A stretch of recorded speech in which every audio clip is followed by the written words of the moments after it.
Hello everyone and welcome back to a year in the TikTok of FatFabFeminist.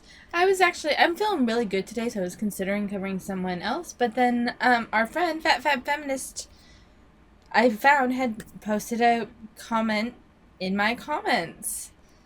And I think I've hit the trifecta now. I'm pretty sure Gigi was, in fact Gigi. I actually kind of regret not responding to Gigi at the time, because for some reason in my brain, I'm not sure that's actually Gigi, and I just didn't want to argue with a troll account or something. But looking back, I'm like, no, actually, that probably was Gigi, and Gigi so far has been the only one to comment on something specific. Because FatFabFeminist has not. I'm gonna go ahead and read her comment because this is a series on her, so might as well include her perspective. She says, "You have deluded yourself into thinking you're the good guy and you're not being hateful, but you absolutely are. You hate the fat acceptance community and are genuinely obsessed and unwell." I really don't understand this constant, attacking of my mental health. I don't really understand it. I don't stalk you guys or anything. I don't see what other social media you have. And I don't even cover all of your TikToks. You guys have a lot of TikToks that I just don't even cover. And for the most part, I try to keep it, I try to keep most of my commentary to your points, to your rhetoric. I may have made some unnecessary comments here or there on occasion, but by and large, I would say 90% of anyone I cover, it is focused on their rhetoric, rather than their habits habits in ways of everyday life habits. I might comment on their habits in regards to how they respond to criticism, but I don't cover typically get ready with me's or their hobby videos or anything like that. But okay, yeah, I'm obsessed and unwell. All right. Let's see, making 6+ videos about me purposely misunderstanding everything I say is honestly impressive. And this kind of reminds me of Fat Sapphic Bro, where Fat Sapphic Bro said I made many wrong assumptions. And if I've truly made 6 videos in your eyes purposely misunderstanding, I haven't presented anything that I don't either genuinely think or think that it could potentially have meant this. And I'm pretty careful with how I phrase things. So, but if you're thinking I'm misunderstanding 6 videos worth of your points, you think you could give me an example. Just one. Literally just one. In how I took what you said and what you were actually meant by that. Honestly, with this, because this isn't, FatFabFeminist is not the first one. Fat Sapphic Pro was the first one. They both been you make many wrong assumptions. You're simply saying I'm purposely misunderstanding, and I think you put malice intent there, because purposefully misunderstanding is a presentation of disingenuous behavior on my part, is what you're trying to say. And if you really feel the need to have that in order to protect yourself against the fact that maybe you're just a really poor communicator, it is what it is. I think the more likely scenario is that I've interpreted, at the very least, half or more of your content perfectly fine in how you originally meant it. Maybe you regret it and you didn't delete it. Maybe you don't like that I had a cogent point against some of your rhetoric. Maybe you don't like that I called out some hypocrisy. I don't know. Again, it's been 6 videos. I remember everything I said. But to just give this blanket statement of 6 videos purposely misunderstanding everything I say, give me an example. Give me an example. So the rest of her comment says, "Don't worry though, I'll continue to make content so you have something to talk about, because without your hatred and criticism of fat people's content, you have absolutely nothing of value to share. I've blocked you already, but of course you don't care about that and chose to bypass that to feed your hateful excuse for content." How about you start making this content showing your face? It's real easy having these opinions from behind the safety of your screen, but it just confirms that you are a self-hating coward projecting her insecurities onto other fat people. And I find it absolutely hilarious. So this is the second time this has happened. Projecting my insecurities, pot meat kettle. We've seen with FatFabFeminist her saying, like, people are looking at her, when even in the video no one's looking at her. She projects her insecurities a lot. I mean, I find it interesting. This is the second person. I'd have to look at Chi Peach's comment again because it's been months. But at the very least, this is the second person that has tried to call me out on something that they do. And I find that very amusing. And am I being a little snarky and a little pitty? Yeah, I'm just in that kind of mood today. I don't know why. And I'm trying to purposely keep it, like, reined in because I don't think FatFabFeminist deserves any vitriol that I necessarily have to share today. I just feel like being a petty bitch. Thanks for continuing to make content that I can cover, although honestly we're nearing the end of you. So, like, once I reach your current videos, I'm done. But thanks. Thank you for that. And honestly, I don't really understand how, like, you say it's hatred. What have I done that is so hateful? Again, please give me a citation. Because someone disagreeing with you, someone pointing out issues in your rhetoric, someone pointing out how you are taking your perspective of what is bigotry too far to the point that it is trespassing on the autonomy of others by saying that someone losing weight is, like, fat phobic and therefore bigoted. And I don't think FatFabFeminist has said that specifically. I don't know if she's been in that camp. But there have been some things with, like, people looking at her as they pass by and her attributing that to bigotry because she's a fat woman, when in reality her size just and movement just drew the eyes. Someone probably didn't mean anything by a glance her way, but she's interpreted that as judgment. We've seen that in her in the past TikToks. I believe it was actually in one of the first couple of videos that I covered her on. But one last thing. Yeah, I do hide my face. You know why?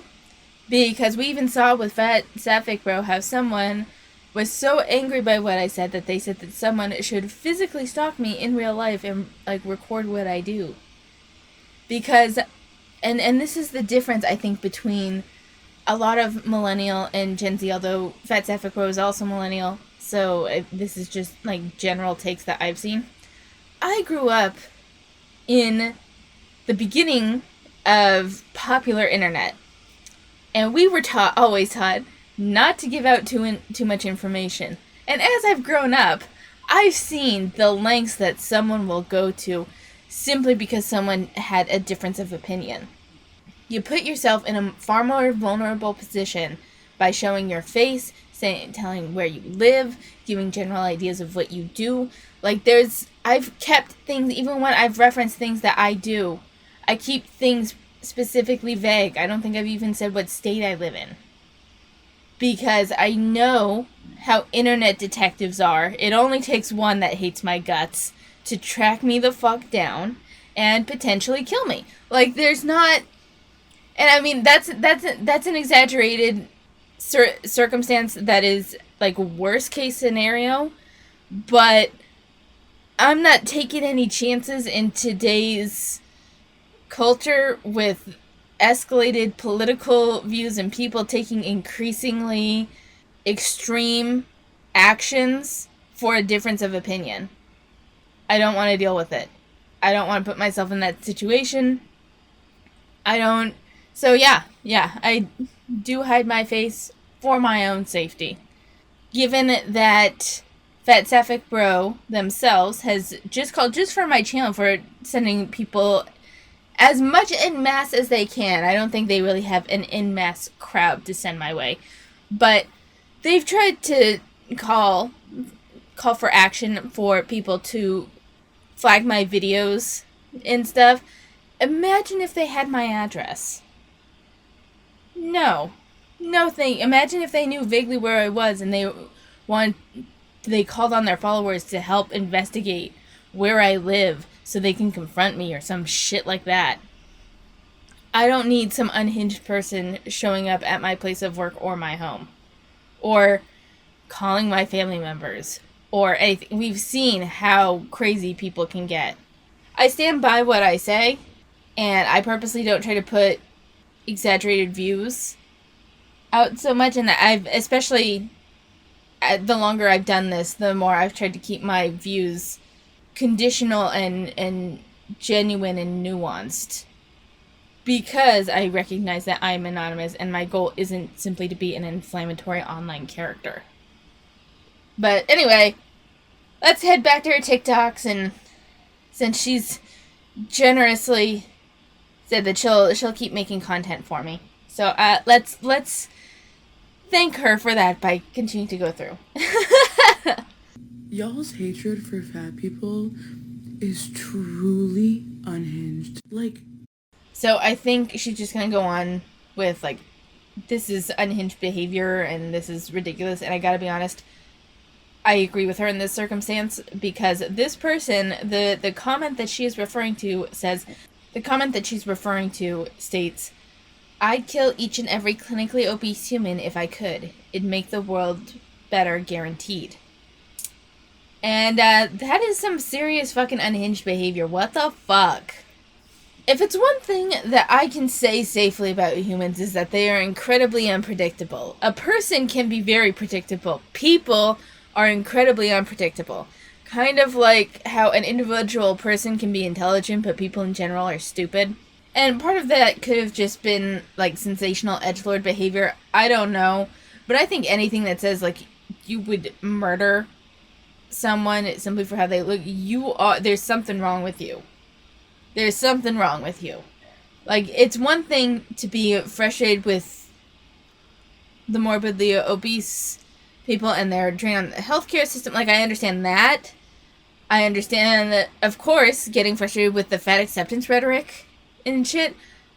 Calling for murder or physical harm on anybody is so far past anything even remotely reasonable. What the fuck? For the sake of argument, let's say that being fat is a choice. Okay, yeah, sure, I chose to be fat. Now what? Does that mean I deserve to be treated like a subhuman? Does that mean I deserve to get bullied? Does that mean that I deserve to be told to kill myself? Does that mean that I deserve to not have doctors listen to me? Does that mean I deserve to be treated like trash? It doesn't. Even if being fat is a choice, we do not deserve the way that we're treated. For the sake of argument, let's say that being fat is a choice. So the comment that she's responding to says, "Way to discredit someone's feelings, hashtag being fat is a choice." And definitely from that previous TikTok that we just looked at, fat people can get some seriously messed up comments. Although I'd argue a lot of people can get messed up comments even just being a woman in a gaming sphere about 10 years ago. I got death threats too.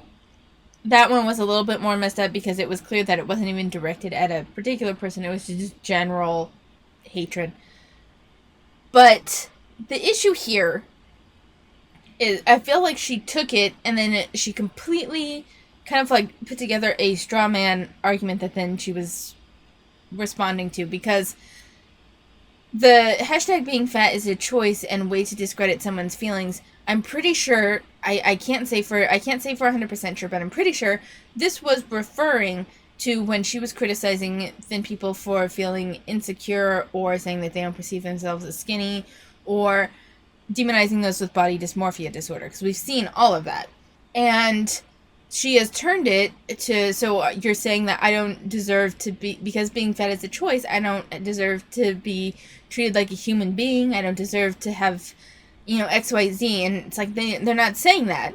They're not saying that, alright? They're not saying that. This has less to do with you being fat, and while, yes, the hashtag being fat is a choice, is there, and so being fat is part of it. To me, what I got from this comment is that this has more to do with you demonizing thin people with body dysmorphia disorder when in fact you have control of your weight, and therefore your suffering isn't necessarily any bigger than what thin people with body dysmorphia disorder have to deal with. That is my understanding. You have twisted this and turned it into a basic human decency argument, and of course, oppression of fat people, like you love to go into. The thing is here, though, is that one, I really would love a definition of like basic decency from the fat acceptance community and know what they think of it in that way, because like basic decency in a lot of like being treated like the average person, you're just fucking ignored a lot of the time. You're just ignored a lot of time. Like people will look at you if you go outside the norm. Like that's, for fuck's sake, teenagers leverage that all the time. I leveraged that as a teenager. This was when Naruto was like first coming into the US. I fucking had the fucking Hidden Leaf headband, and I got a Hidden Sand Village one because I loved Gaara at the time. And I had the fucking gloves, and I had all sorts of Naruto gear on that I would then... And this is so embarrassing, but I would fucking ninja run through the mall. Yeah. So, like... and people looked at me, as they understandably would have. This is a matter of... And I have a Starry Night Van Gogh cardigan that I wear that's like a print of Starry Night. People will sometimes look at me while I'm wearing that even now. It's often like a brief glance where they'll stare for a couple of seconds, maybe trying to figure out like what is going on with my cardigan. But like it's just a matter of visuals. If people are looking at you, it's not necessarily that they're judging you. And if you think that being stared at is being treated as less than human, I think that's unfair to do to the general populace because you're just unusual looking. Like, I'm sorry, but you are, and so that's going to draw at least brief attention. It's not necessarily judgment-based. You just, you pull their attention. For the doctors thing, oftentimes weight loss, if this is in reference to weight loss, and needing to lose weight and losing weight being a form of treatment, it does help a number of health issues to lose weight. It does. And is it sometimes overused? Yeah, but I think that's just part of the medical community. Like, they have to think, when they hear hoofbeats, they have to think horses, not zebras. Like, that's a common thing that I think they're taught. I'm not sure. But I've heard that a couple of times from medical people talking that, it's about what's most common. Weight plays a number of factors. Losing weight would theoretically reduce the issues. If it doesn't, then it's something else. But at least my understanding of medicine is that it is a series of exclusionary actions. Like, most likely it has to do with your weight, so lose some weight, and then if it's still an issue, we can cross that off. It's not the weight. It has to be something else. Is it a perfect system? No. Are there some issues with it? Yeah, kinda. But it's not... I don't think it's dehumanizing, if that makes sense. Like, I think there's certain people that can be dehumanizing for their own prejudices against fat people, because there are, we saw it just in the last TikTok, there are people that are absolutely disgusted by fat people and do treat them as less than human. So I'm not denying that. I just think that I don't think that they are as prevalent as FatFabFeminist is saying here, because I feel like she's grouping in other things, like not having up to size 6X in fashion stores, or again, like the glances from across the room because she's so big. That's not fat phobia. That's, you just drew the eye, I hope I'm making sense, but let's move on. We're gonna have another conversation of what it's like to be fat on the internet. So I tweeted this about the Taylor Swift video, and unfortunately, this tweet went viral. Meaning I got 20,000 likes and 6,000 quote retweets in the span of 4 hours before I put my account on private. I tried to make it clear that the issue that I had was with her using the word fat in such a derogatory way. That I wasn't dismissing her body image issues and her eating disorder. That I wasn't canceling her. And the reason this upset me was because I identified with the song. I stayed up. I listened to the album. And the 3 a.m. version. I watched the video. I was coming at this from a perspective of someone who likes Taylor. But I was painfully reminded that fat people aren't given the privilege of using their voice online. Because anytime people disagree, I get dozens of DMs hating on me. Not to mention the replies and the quote retweets. So today I had thousands of people reminding me that thin people's feelings will always be more important than fat people's lived experiences. Okay. But if I could just throw out a perspective there. We're not necessarily going to cover too much of, like, the Taylor Swift. I remember when that whole thing happened, and I don't really care. I just want to come at this strictly from her commenting and then the DMs that she got. You put an unusual take online, or maybe it wasn't unusual, maybe it was just not a wholly positive take. Taylor Swift stans are feral sometimes. We all know that. Was it right for them to send you derogatory DMs calling you a fat ass? And no, it wasn't. I want to be clear, I'm not excusing those people. But the dissent that you got for your opinion is not a matter of fat people not being able to have their voices heard online. Bullshit. This is what happens whenever you have a negative take. People are gonna get upset. You said it about fucking Taylor Swift. It's fucking Taylor Swift. I work with a number of people that are grown women that are Swifties. I don't fucking get it, but I've seen that, Taylor is a saint. Sometimes I'm like, y'all, seriously, but it's fucking Taylor Swift. This isn't, I honestly think this is less about you they used the term fat ass and stuff to put you down because it was the low-hanging fruit. On the whole, I think it probably had a little more to do with you saying something negative about Taylor Swift. It's fucking Taylor Swift and the Swifties. The Swifties can be fucking feral. The Swifties can be, vicious. It's, you're putting a negative opinion out there about someone who has a legion of fans. This isn't, I really don't think it has as much to do with your weight as you think it does. I think a good portion of it was simply that the Swifties use the low-hanging fruit to insult you. But that's my perspective. That's my opinion. Okay, as we all know, I tweeted this. She edited the video, it's literally all we wanted. Guess the thousands of hate comments were worth it. To make it abundantly clear, I meant the thousands of hate comments I received on my initial post were worth it. Because I was like, well, at least there was a change. Boy, do people take it the wrong way. They thought that I was bragging about sending hate comments to Taylor Swift. First of all, you could go through my tweets. I did not do that. And if I did, would I admit to it on Twitter? No. But God, did people take it the wrong way? But here were some of the responses that I received as a result. Not good. Really bad. Not good. No, not good at all. So yeah, I did deactivate my account. I've been on the internet for 6 years as a fat, opinionated person. I really can take a lot, but I cannot take this. My words are being so misconstrued, and I just can't deal with it.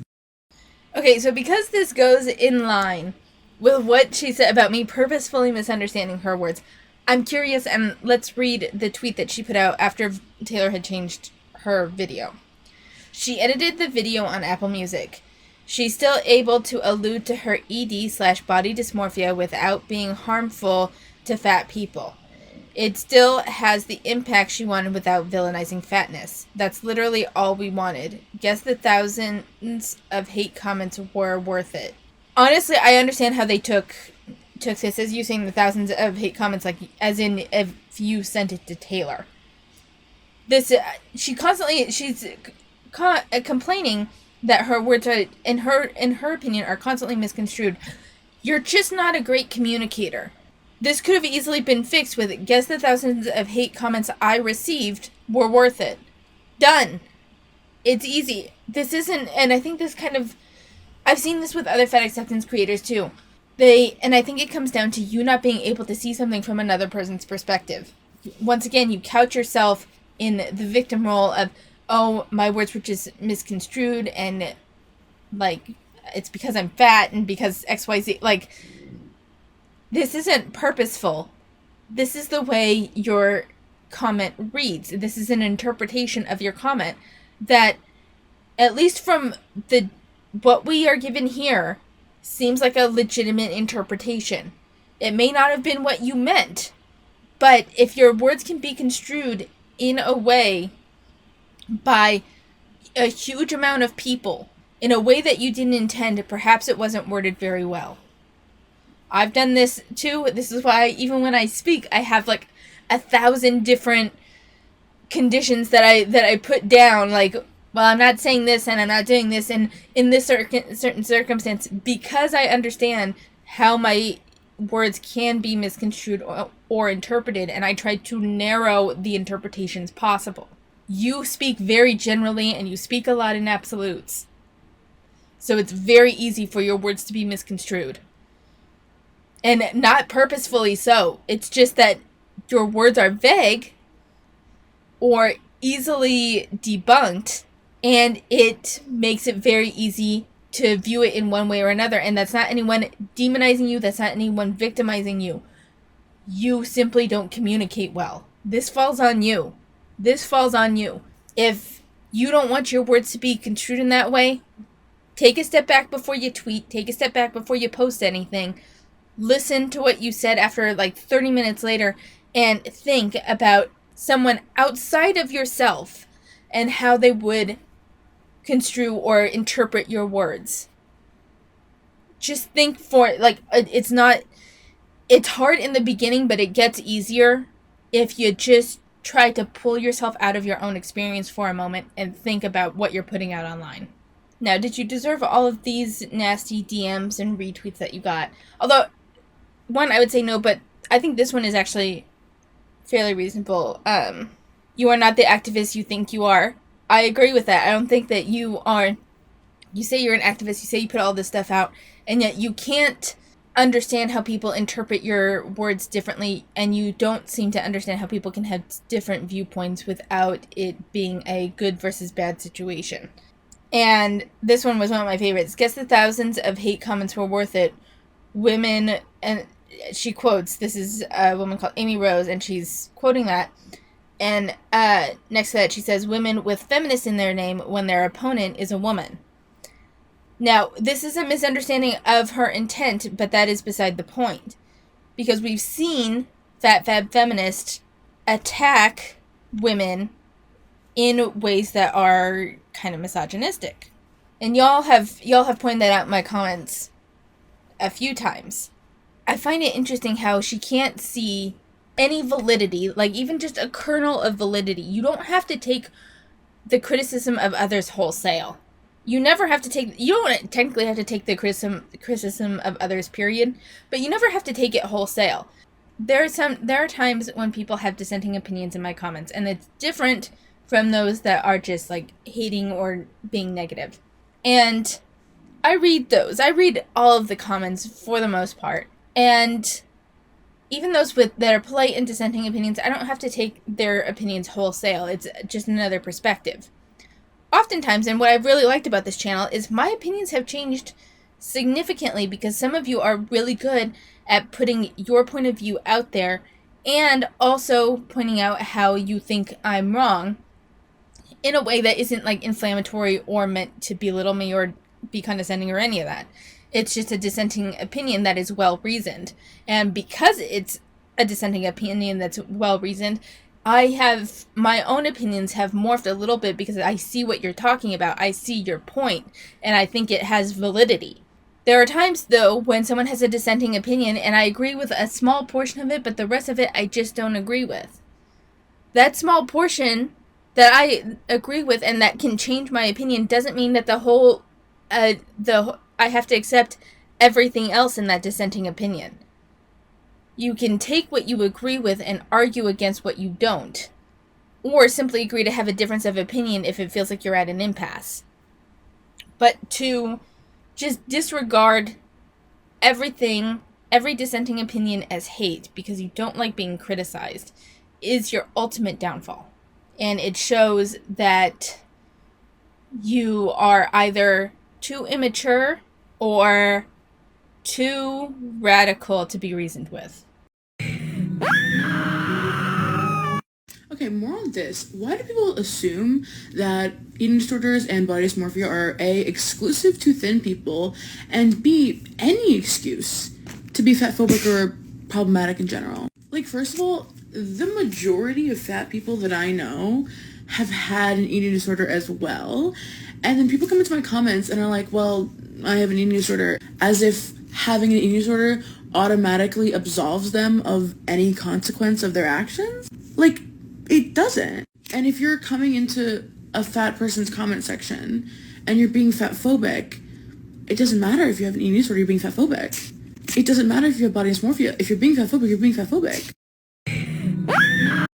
So the original part that I think she's stitching from her previous TikTok says, POV, you tell someone body dysmorphia disorder doesn't exist. And she captions that, POV, you tell someone body dysmorphia is not an excuse to be fatphobic. And then she goes into her whole spiel. And the thing is that no one once again, she's taking what someone says because she herself will say, like, I don't care about your body dysmorphia disorder.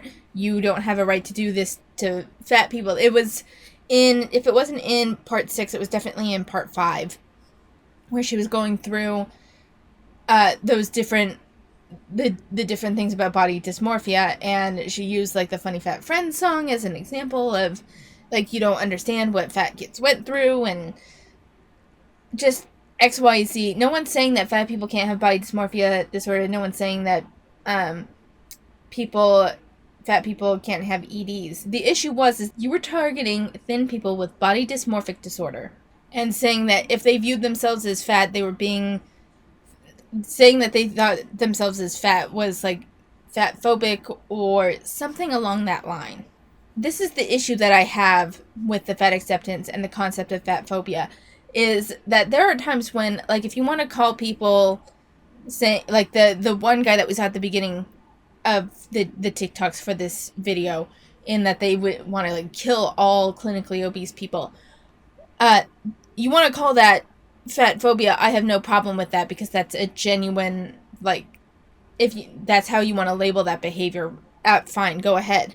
But then the idea that someone dealing with something internally is somehow bigoted and therefore puts it against you, and how dare they feel that way? How dare they have this personal issue regarding their own body, and you're going to turn that around and make it about you?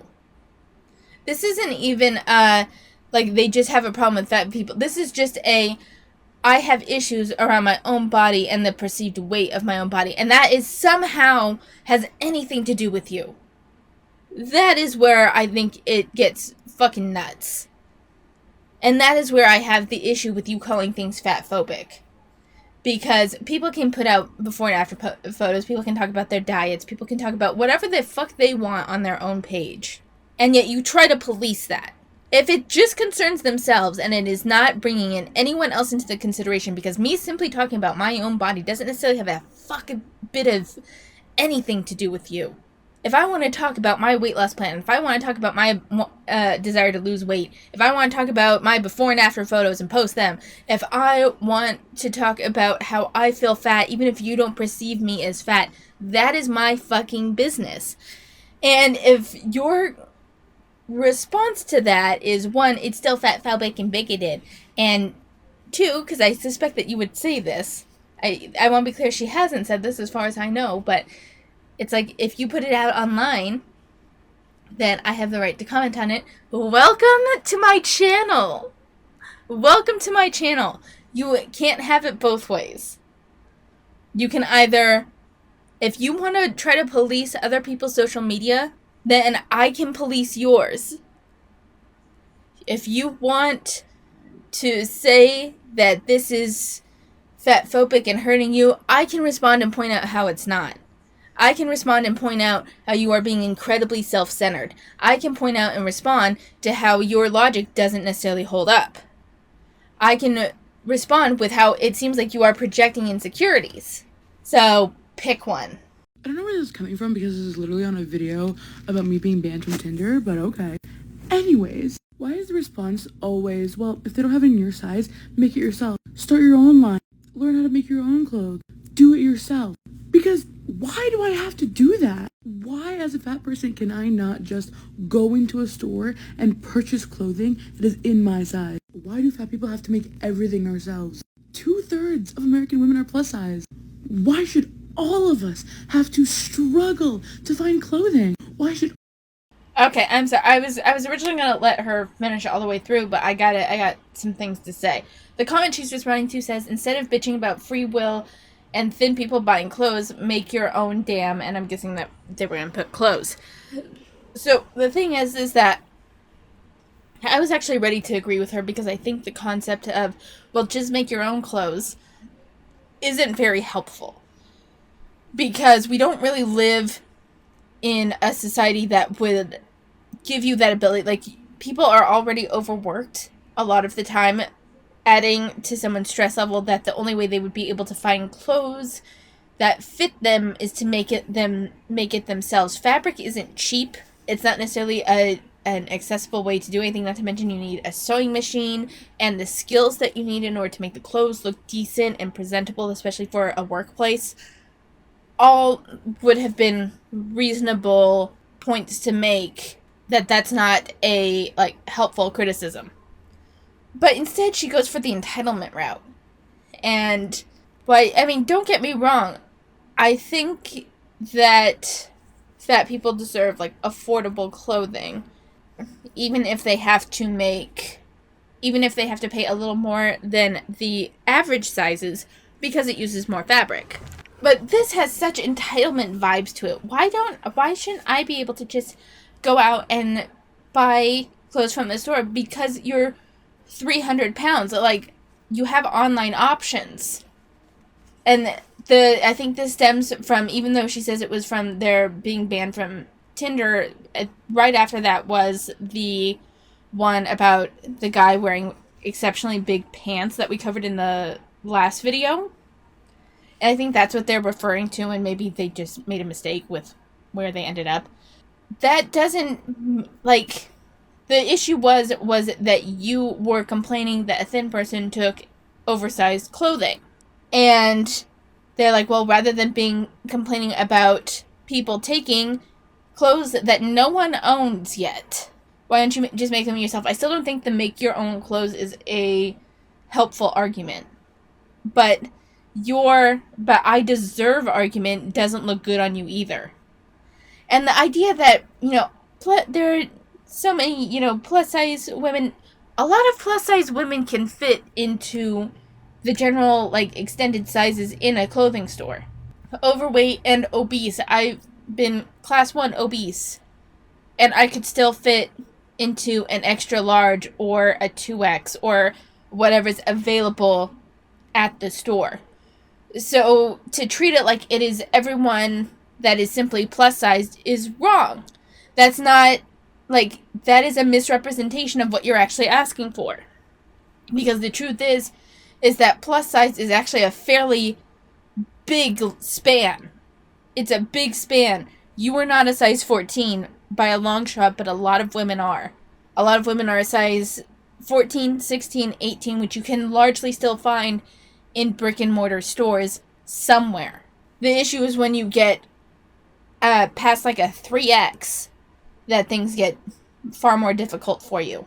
And that still doesn't cover the big issue of you complaining about other people buying larger sizes that no one fucking owns. If people are buying the larger sizes in stores, then that just creates more demand, but you are trying to gatekeep that. You can't have it both ways. Do you want the bigger sizes to be in bigger selection in the stores, or do you want it to be reserved only for fat people? Pick one. Pick one. All of us have to figure out how to fumble together outfits from pieces that aren't meant to fit on our bodies. Why can't we just be catered to? Why is this entire industry, the entire fashion industry, so fatphobic that they would rather not make clothing that fits us instead of actually making money? 2/3 of women, millions of people. 2/3 of women are not your size. Let's be very clear about that. 2/3 of women in plus sizes. I think plus size technically starts at like a size fucking 12. Like, I think for a lot of people they don't consider it until 14, but I think it technically starts, at least in some places, at a 12. You would consider that thin. 14, I think is considered like mid-size. You guys don't even start considering people fat, and it's changed over the years. I think at this point you don't start considering people fat until you get to a size 18. And the average size woman is a 16. Average, not even median. That's a mean. Meaning that it's just, if you were to take all of the women in the US and just take their sizes and then divide it by the number of women, that's the size that you get. People that are there can be just a few people that are exceptionally bigger to skew that number. I do think that probably a median would be between like a size 12 and 14, but that's maybe even a bit larger. Like, and this, why can't we just be catered to? Because it's not, and you're like, and they can make money. Maybe not. Maybe the cost that it would take to make the clothes, to get it to production and distribution, to distribute to all of the other places, to have staff, put them on the rack in the hopes that someone will go up and choose it. There aren't as many people your size as you think there are. The general medical, and when people are taking like general studies or like the average woman's size into account, their threshold for what is plus size is much lower than yours. So you are skewing your own perception here. That is an entire consumer base ignored because of fat phobia. Why does the responsibility fall on me, the individual? I don't know where this is coming from. Because you are the one complaining. Like, it's so hard because I don't agree. I don't agree that the answer is to just make your own clothes, because I think that's a very, not helpful take, and doesn't take into consideration a lot of just logistics of the situation. But I don't like her perspective either, because it just reeks of entitlement at the same time. And yes, you can say 2/3 of women are plus size in the US. Plus size starts out small, like, that still doesn't help your argument, because you are exceptionally large. Even when you look at overweight and obese women, you are still at a far end of the spectrum. And so you don't have things in the store in your size because you are so far outside the average that it is likely not profitable. I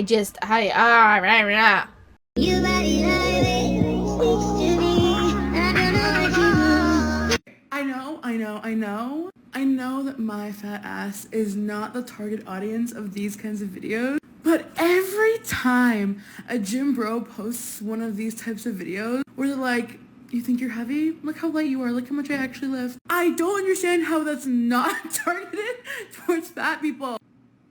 You're showing me that you can lift 200 kilograms.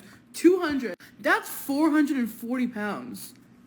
That's more than me. Gag, something heavier than me? Seriously. Like, you're showing off for what if not me? Like, if you want to show off your muscles that bad, I mean, baby, I'm ready. Okay, I'm sorry. I'm about to get bullied, I know. So this might be one of my unfair quips on here, but like I said, I'm feeling like a petty bitch today. So, once again, you're only featured, like, you talk about the gym bros and you're clearly very happy about this and everything. Why don't you ever post anything like this about, bigger guys? Just saying.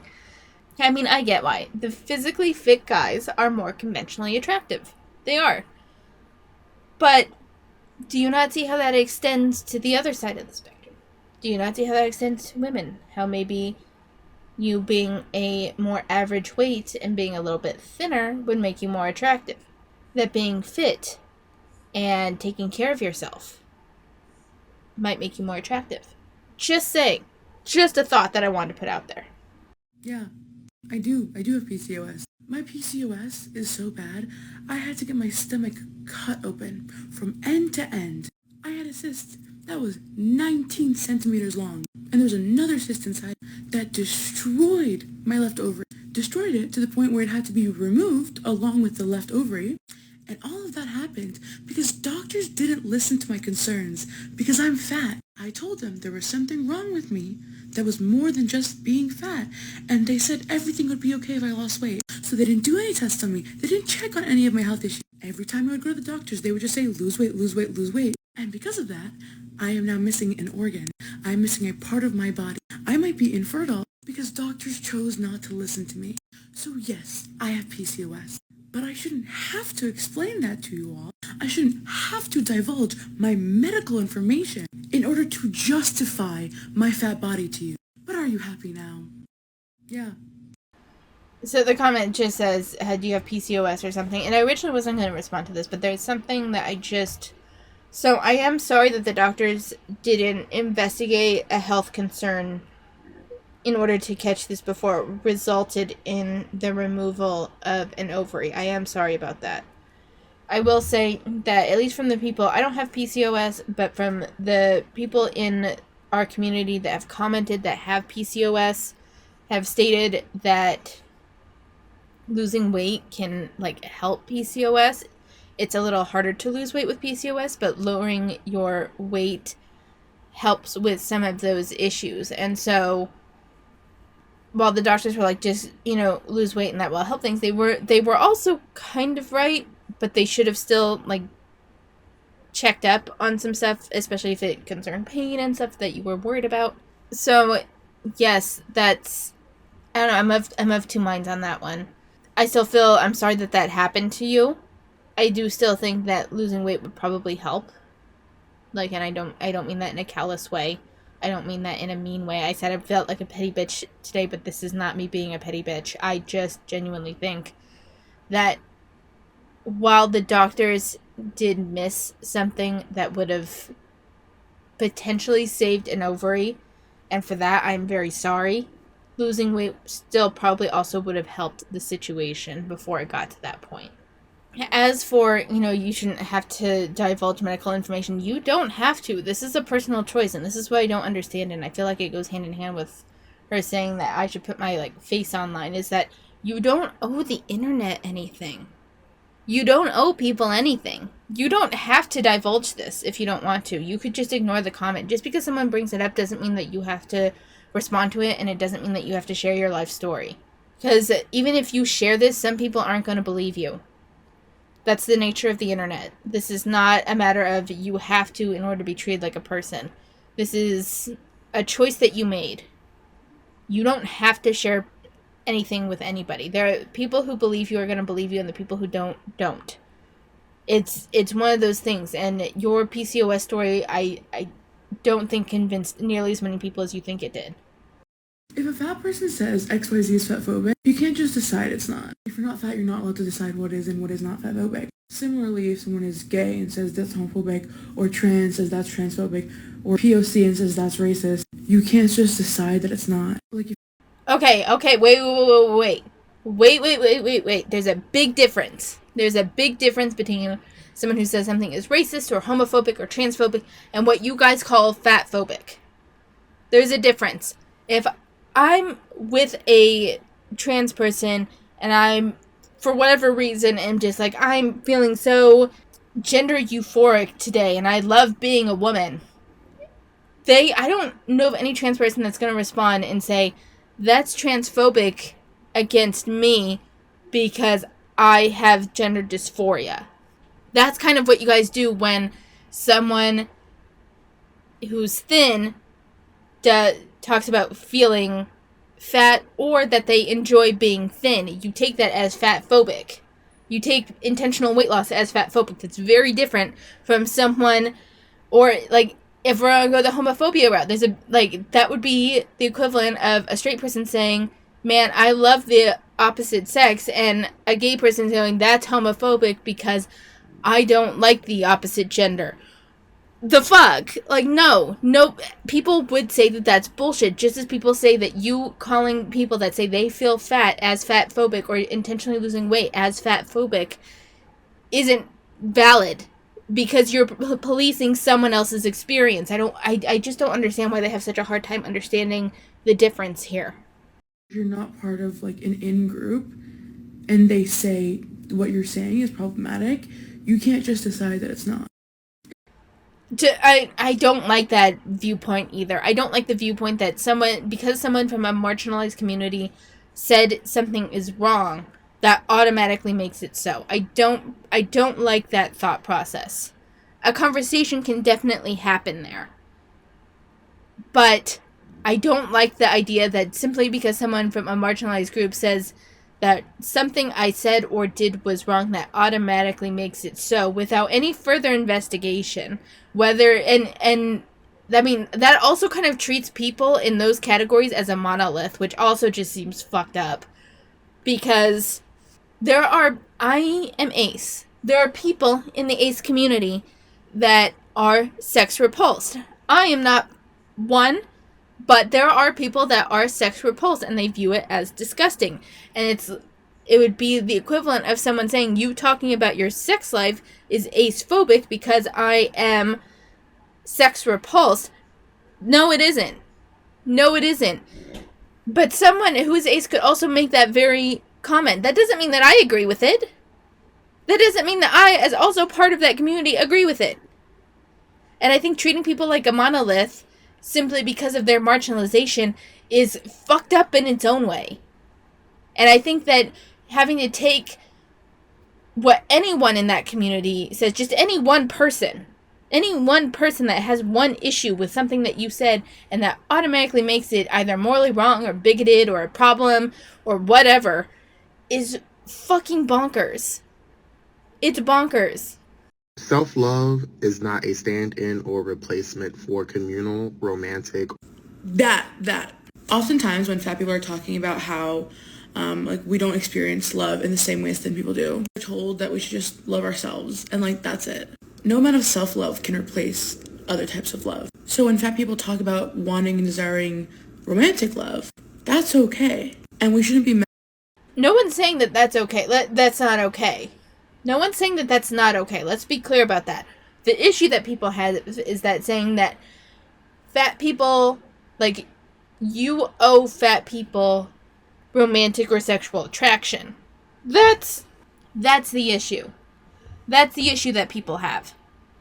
So saying that fat people deserve love. No one's saying that fat people don't deserve love. Fat people deserve romantic love. Sure. Why not? That doesn't mean that I owe them romantic love. That does not mean that Paul from down the street owes fat people romantic love. You don't owe people attraction. Just because someone can deserve something doesn't mean that you owe it to them. And that is the issue that a lot of people have had with the fat acceptance movement around romantic love, is that you are creating this they deserve, therefore you owe sort of argument. And that's bullshit. With, well, just love yourself and that's going to be okay. Because we deserve all kinds of love. And while self-love is important, it's not the only thing we need. That doesn't mean that people owe it to you, though. That's the thing that I don't, like, yes, people deserve all kinds of love. Everyone deserves all kinds of love, but there are people that don't get certain kinds of love. There are people that were, and I'm sorry to go to this extreme, but it's the first thing that pops into my mind. But there are people that were abused as children that deserved parental love that they did not get. There are people that grew up in the foster care system with uncaring foster parents that did not get the parental love that they deserved.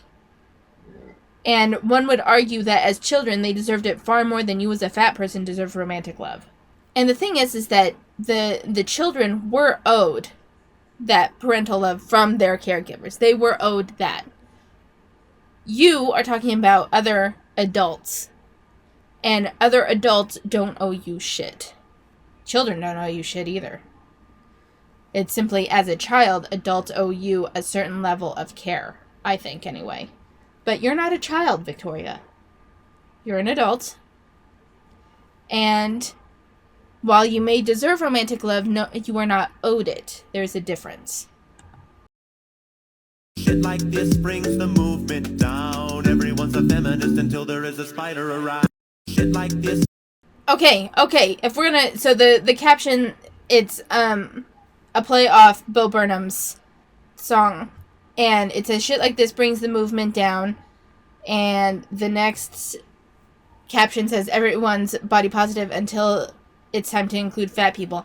We could say the same thing about you and how you treat thin people, because there's plenty of thin people in the body positive movement that you don't think should be there, because in your opinion, the body positive movement was only meant for marginalized bodies.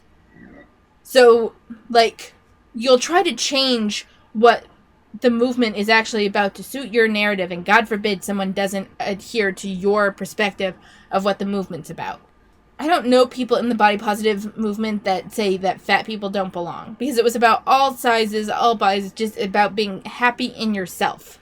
I didn't see people excluding fat people the way you try to exclude thin people. But that's my perspective. Maybe I'm wrong. Alright, my friends, we are out of time, but before I go... So this is Graphically Alex, and I want to promote Graphically Alex because I like him. He covered the drama between Fat Sapphic Bro and I, and then he was targeted by Fat Sapphic Bro, which is actually how I found him. So, he's very entertaining. I highly recommend it. If you're in the fat acceptance sphere here on YouTube, check him out. There's already a lot of overlap, I know, because I've seen a lot of you in his comments. He deserves support. He covers a lot of the fat acceptance people too. He also covers his own journey in weight loss and healthier living. So please support him. Also, and I'm sure many of you know this person as well, Idle Aim. I used their video last summer to cover that whole copyright debacle thing with Fat Sapphic Bro. She covers a lot of fat acceptance people as well. She recently told me in a comment thread, I don't remember on which video, but she's going to be making a Fat Sapphic Bro video sometime soon, and I'm looking forward to that. I've been watching her channel some to see when that's going to pop up. Unfortunately, it looks like I don't watch any of her videos. That's because I watch on a different profile. So, same with Graphically Alex. I actually watched a few more of his videos, but it doesn't show because I watched it on a different profile. But anyway, so that's it. That's about all I have to say for today. Some quick updates. I had a fantastic week. I got ahead on my schoolwork. I asked the 3 people that I needed to for letters of recommendation for future job applications. I've been cleaning my room. It's fucking hot is the only bad thing. It's like 85 degrees to get today, and it fucking sucks. And the biggest issue is that we went from being like 55 to 80 in the matter of like 4 days. So I fucking hate it. But my weight has pretty much stayed the same, and that's all I'm gonna hope for until I'm off work for the summer, because I've been overwhelmed with stuff, and if I can just maintain my weight during this time of stress, I'll be happy. I'm also working on a sweater still, although it's 85 degrees, so I haven't really felt like knitting lately. But yeah, that's about it. It's Mother's Day when I'm recording this, so I'm gonna go have brunch with my mom. And yeah, fun times. I'm having a good week. I hope you are too. I hope you had a good weekend. I hope you have a good... I'm not entirely sure when this is going to go up, but I hope you've had a good week or whatever. So I'm in that kind of mood today where I can't keep words straight anymore. But thank you so much for watching, and take care of yourselves, and I will see you next time.